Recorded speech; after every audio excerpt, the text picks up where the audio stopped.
सत्य घटना पर आधारित है और वो सत्य घटना ऐसी थी कि हम सारे लोगों के जीवन में उसका असर पड़ा।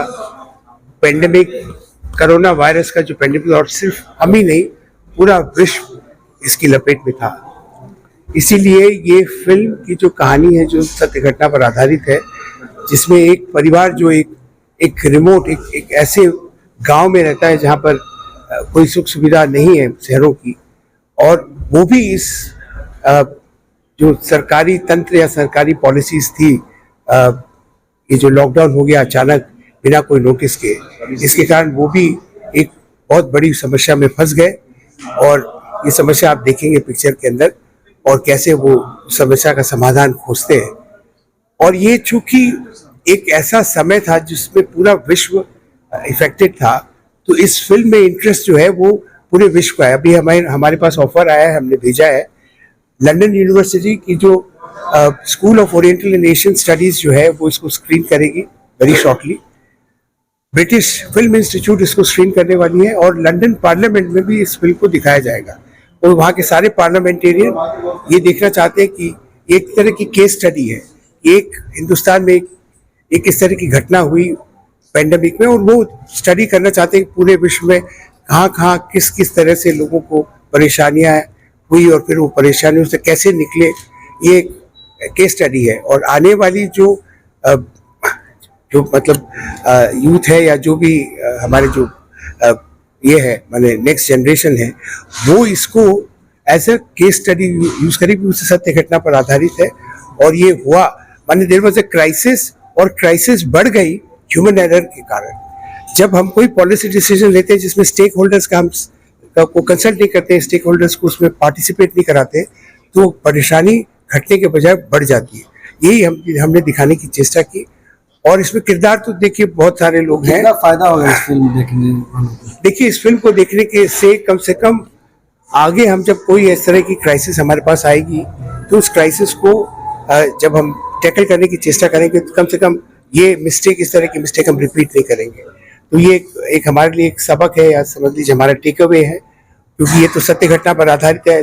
और ये सिर्फ एक जगह नहीं हुई, ऐसी कई घटनाएं हुई अलग अलग रूपों में। तो ये तो सिर्फ हमने एक केस स्टडी दिखाया उसको, लेकिन इस तरह की माने सैकड़ों घटनाएं हुई जहाँ पर कोई अटक गया, कोई कहीं रह गया। तो ये तो सब अखबारों में सारी कहानियां आई हुई है। और इसके अलावा ये है कि ह्यूमन स्टोरी है। एक व्यक्ति जिसके पास कोई रिसोर्स नहीं है, पैसा नहीं है, कोई कनेक्शन नहीं है, कोई इन्फ्लुएंस नहीं है, पढ़ा लिखा नहीं है, वो व्यक्ति कैसे अपने परिवार को इस क्राइसिस से निकालता है, हिम्मत नहीं हारता है और इसके पीछे लग के इसको करता है। तो ये क्या मकसद क्या था ये नाम रखने के पीछे? कुसुम का ब्याह, एक नाम रखने के लिए मकसद यही है कि एक ब्याह हो रहा है, जो लड़की का नाम कुसुम है, वो कहानी उस ब्याह के चारों तरफ ही घूमती है। ब्याह को लेके सारी स्टोरी है, और सेंट्रल पॉइंट ब्याह है, इसलिए उसका नाम कुसुम का ब्याह रख दिया। आखिर में क्या कहना चाहेंगे दर्शकों से? देखिए, मैं कहना ये चाहूंगा कि आप लोग सब दर्शक लोग साफ सुथरी फिल्में देखना चाहते हैं, जिसको आप अपने परिवार के साथ जाके देख सकते हैं। ये फिल्म बिल्कुल साफ सुथरी है, इसको यू सर्टिफिकेट मिला है, और ये फिल्म में कोई वायलेंस, कोई सेक्स कुछ नहीं है। ये फिल्म एक आई वुड से एक एजुकेशनल फिल्म है। इसको देखने से आपको अपने जीवन की क्राइसिस को भी कैसे सॉल्व करना है देख सकते हैं, और आप अपने जीवन में कोई क्राइसिस आएगी तो उसको कैसे सॉल्व करना है, या आप क्राइसिस नहीं आने दें, क्राइसिस को एग्रेवेट ना करें, इसका भी एक टेक अवे है।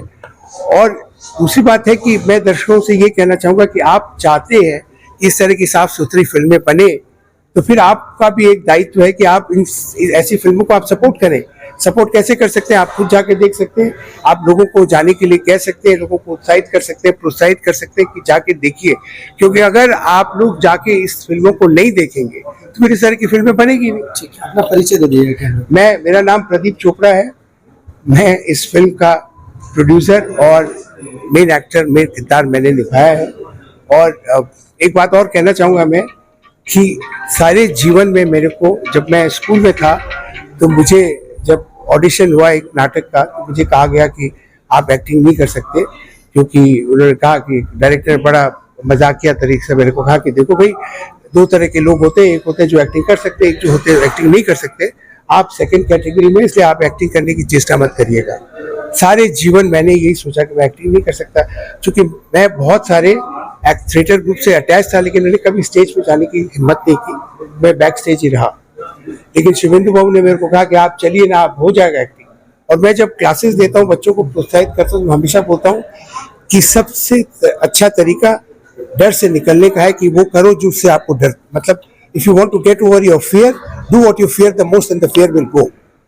सो मैंने कहा जब मैं इतना ज्ञान देता हूँ, मुझे बच्चों को प्रीच करता हूँ, उसको प्रैक्टिस करके दिखाना पड़ेगा। मैं अगर प्रैक्टिस करके नहीं दिखाऊंगा तो उसका इन्फ्लुएंस नहीं होगा। बोली खाली बातें आप खुद करके दिखाइए। तो मैं इस कारण मैंने कहा कि मैं इस हिम्मत करता हूँ। इतनी बड़ी हिम्मत थी क्योंकि हो सकता है अगर अच्छी एक्टिंग नहीं होती तो लोग हंसते, लोग बोलते अरे प्रोड्यूसर जबरदस्ती अपनी एक्टिंग कर रहा है, कुछ आता तो है नहीं। लेकिन मैंने हिम्मत की और मैंने एक्टिंग की इस पिक्चर में, और ऊपर वाले की कृपा थी कि मुझे 3 जगह बेस्ट एक्टर अवार्ड मिला। और बॉलीवुड के जो एक्टर मेरे साथ एक्टिंग करे थे उनको हम मान ही नहीं सकते कि आप पहली दफा एक्टिंग करें, आप तो हमसे अच्छी एक्टिंग करें, और वो आप देखेंगे स्क्रीन के ऊपर। Hard work is great treasure. तो हाँ, hard work is great treasure. तो इसलिए मैं बोलना चाहूँगा